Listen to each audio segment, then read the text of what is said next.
At 7:48 in the morning on Friday, July 17th, 2026, the ground shook violently off the southern coast of Mexico.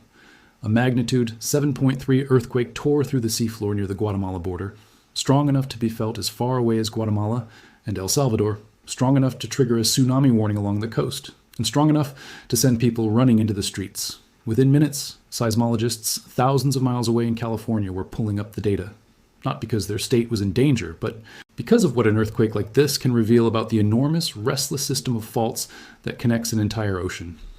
This is what happened, and why it matters far beyond Mexico's borders.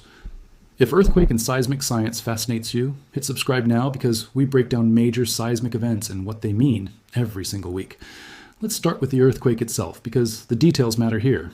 According to the United States Geological Survey, the quake struck at a depth of roughly 9 miles, with an epicenter located about 30 miles southwest of the coastal town of Aquiles Cerdán in the Mexican state of Chiapas. That puts it just offshore, in the waters near where Mexico borders Guatemala. A significant aftershock followed roughly 30 minutes later, registering at magnitude 5.3, and seismologists tracking the region recorded numerous additional aftershocks above magnitude 5 in the hours that followed. The shaking was powerful enough that people were seen evacuating buildings in the affected areas. The USGS assigned the event a significance rating that placed it among the more notable earthquakes recorded anywhere in the world that week. In the immediate aftermath, the Pacific Tsunami Warning Center issued a tsunami threat for coastal areas near the epicenter, and Mexican and Central American authorities urged coastal residents to move away from the shoreline as a precaution.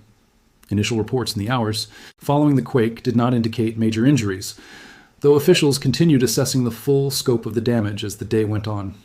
Here's where this story becomes bigger than just one country's earthquake. Like this video right now, if you want to understand why an earthquake in southern Mexico gets scientists in California paying close attention. To understand the connection, you need to understand the geological feature both regions share, something scientists call the Ring of Fire. It's a horseshoe-shaped belt of fault lines and volcanoes that wraps around almost the entire Pacific Ocean, stretching roughly 25,000 miles from the tip of South America, up through Central America and Mexico, along the west coast of the United States and Canada, across to Alaska, down through Japan, and around through Southeast Asia and the South Pacific. Around 90% of the world's earthquakes occur somewhere along this single, massive belt, along with roughly 2/3 of the planet's active and dormant volcanoes. The Ring of Fire isn't one continuous fault. It's actually a chain of many different tectonic boundaries, each one formed as different sections of oceanic plate collide with, slide past, or dive underneath their neighboring plates. The section responsible for Friday's earthquake near Chiapas sits along what's called the Middle America Trench, where the Cocos plate is being forced underneath the North American and Caribbean plates in a process called subduction. This exact region is known for producing powerful earthquakes, and it has a documented history stretching back decades, including a magnitude 8.1 earthquake that struck the same general area of Chiapas back in September of 2017, 1OF, the strongest earthquakes ever recorded in Mexico's modern history. Don't forget to subscribe before we get into exactly why California, sitting well over 1,000 miles away, treats an earthquake like this as relevant information. Here's the important nuance. California doesn't sit on the exact same type of fault as southern Mexico. Where the Chiapas earthquake occurred along a subduction zone, with one plate diving beneath another, most of California's seismic activity is generated by a different kind of fault entirely, called the transform boundary. The most famous example is the San Andreas Fault, an 800-mile crack running through the a state where the Pacific plate and the North American plate slide horizontally past each other rather than one plate diving underneath the other. That structural difference means a subduction zone earthquake in Chiapas doesn't directly trigger or mechanically connect to fault movement along the San Andreas. But here's why seismologists still watch these events closely, even without a direct physical trigger. California remains part of the same broader Ring of Fire system, and both regions sit along boundaries where the Pacific plate interacts with neighboring plates in different ways. Every major earthquake anywhere along this belt gives scientists fresh, real-world data about how stress builds, releases docks, and sometimes redistributes across large tectonic systems. Researchers use that data to refine the models and probability assessments they rely on for the fault systems closer to home, including the San Andreas Fault, which itself hasn't produced what geologists call the big one, a long overdue, potentially catastrophic rupture, in well over a century. There's also a communication and preparedness angle to why California pays close attention. Every significant earthquake anywhere in the world offers officials a chance to study public response in real time. How quickly did people evacuate coastal areas ahead of the tsunami warning? How did emergency alert systems perform? What kinds of structural damage occurred and in what kinds of buildings? California's own emergency management agencies routinely study these details from earthquakes around the world, incorporating lessons learned into their own building codes, evacuation planning, and public safety campaigns. This is exactly the kind of pattern recognition seismologists have leaned on more heavily in recent months. Make sure you're subscribed, because this next part explains why some scientists have started publicly addressing a specific kind of speculation. In the weeks before this Chiapas earthquake, a series of notable earthquakes had already struck in rapid succession across different parts of the world, including events in Japan, California, and Venezuela, within a short window of each other. That kind of clustering naturally fuels public speculation about whether major earthquakes happening close together in time are somehow connected, or whether they signal a broader, escalating pattern of global seismic activity. Seismologists have addressed this directly and consistently. Earthquakes occurring in different regions, especially ones as geologically distinct as Venezuela, which sits in the Caribbean tectonic region rather than the Ring of Fire, are not mechanically linked to each other.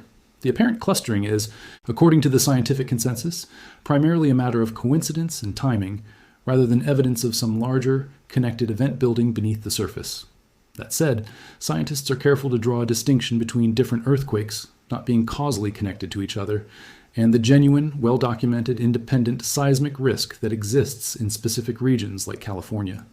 California remains one of the most earthquake-prone regions in North America, not because of what happens in Mexico or anywhere else, but because of its own well-studied network of over 100 active faults crisscrossing the state, with the San Andreas Fault standing as by far the most significant.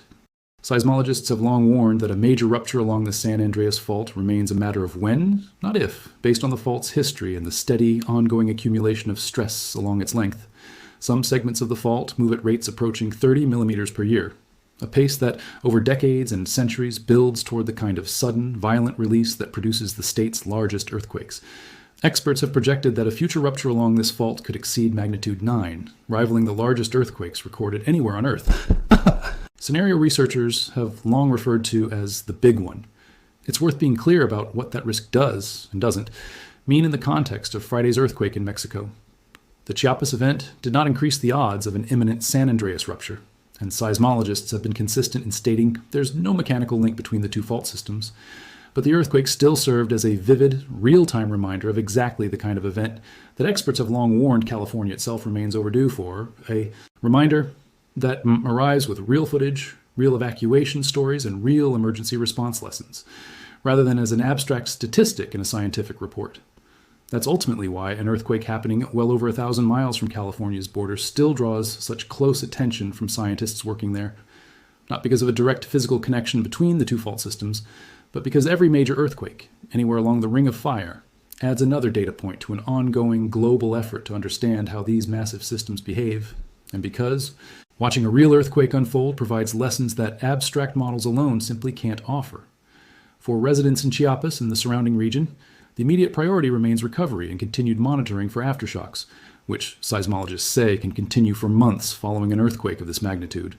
For officials and scientists in California, the priority remains what it has been for decades, using every available data point, wherever in the world it comes from, to better prepare for the earthquake risk that has always existed much closer to home.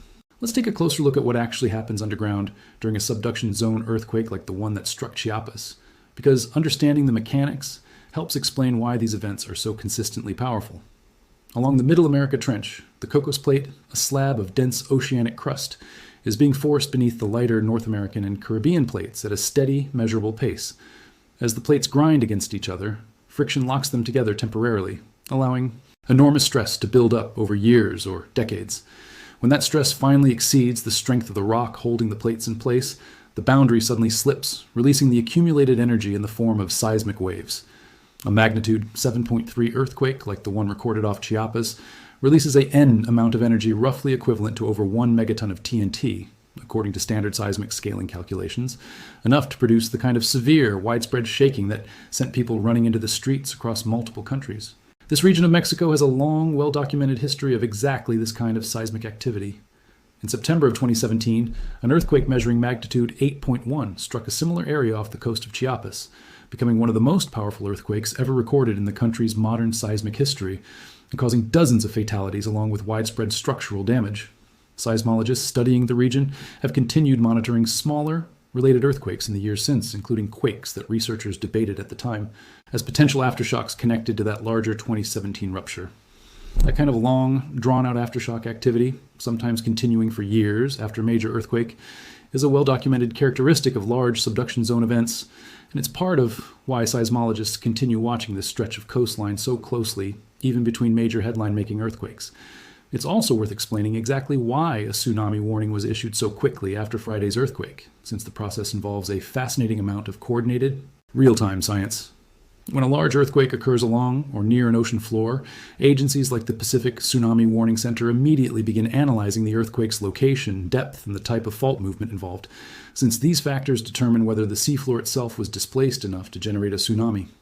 Vertical movement of the ocean floor, common in subduction zone earthquakes, where one plate suddenly lurches upward or downward relative to the other, is exactly the kind of motion capable of pushing an enormous volume of water outward in all directions, forming a tsunami.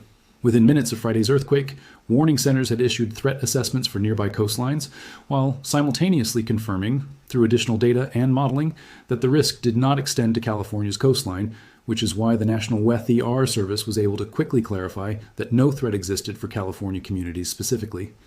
That distinction matters because it highlights how modern earthquake and tsunami monitoring systems work together across international boundaries. Seismic data from an event in Mexico is picked up almost instantly by monitoring networks across the Pacific, including stations operated by the USGS, NOAA, and international partner agencies, all feeding into shared systems designed to assess risk for coastlines potentially thousands of miles from the epicenter. That same infrastructure is exactly what allows scientists in California to study distant earthquakes like this one in near real time, rather than relying on delayed or secondhand reports. There's a broader scientific reason as well for why researchers pay such close attention to seismic activity across the entire Ring of Fire, rather than focusing narrowly on their own region alone. Plate tectonics is fundamentally a global system. While an earthquake in Chiapas doesn't mechanically trigger a rupture along the San Andreas Fault more than 1,000 miles away, both events are ultimately expressions of the same underlying process: the slow, continuous movement of tectonic plates across the entire planet, driven by heat and convection deep within the Earth's mantle. Studying how stress builds and releases in one well-monitored region can still improve scientists' broader understanding of fault behavior, rupture patterns, and aftershock sequences that apply, in general terms, to fault systems elsewhere, including California's own extensive network of active faults. It's also worth directly addressing a persistent piece of public misconception that tends to resurface after high-profile earthquakes like this one. Despite popular imagination, seismologists are clear that California will not simply break away from the rest of the continent or sink into the ocean during a major earthquake, regardless of how large that earthquake eventually is. The San Andreas Fault is a strike-slip fault, meaning the plates on either side slide horizontally past one another, rather than one diving beneath the other, or the ground opening up entirely. Even the most severe, historically documented earthquakes along this fault have resulted in ground displacement measured in feet, not the dramatic, cinematic imagery often associated with earthquakes in popular culture. Still, the real risk associated with a major San Andreas rupture remains significant and well documented. Experts have long emphasized that homes and buildings constructed before 1980, before many of California's modern seismic building codes were implemented, remain especially vulnerable to severe shaking. That's precisely why California's ongoing earthquake preparedness efforts, including building retrofitting programs, public safety drills, and early warning systems like Shake Alert, remain such a consistent priority for state and local officials, informed in part by lessons drawn from major earthquakes around the world, including events like the one that struck Chiapas on July 17th. If this story helped you understand how seismic events around the world actually connect, or don't, make sure you're subscribed, because there are more breakdowns like this coming every week. Hit like, drop a comment, letting me know what natural disaster topic you want covered next, and I'll see you in the next video.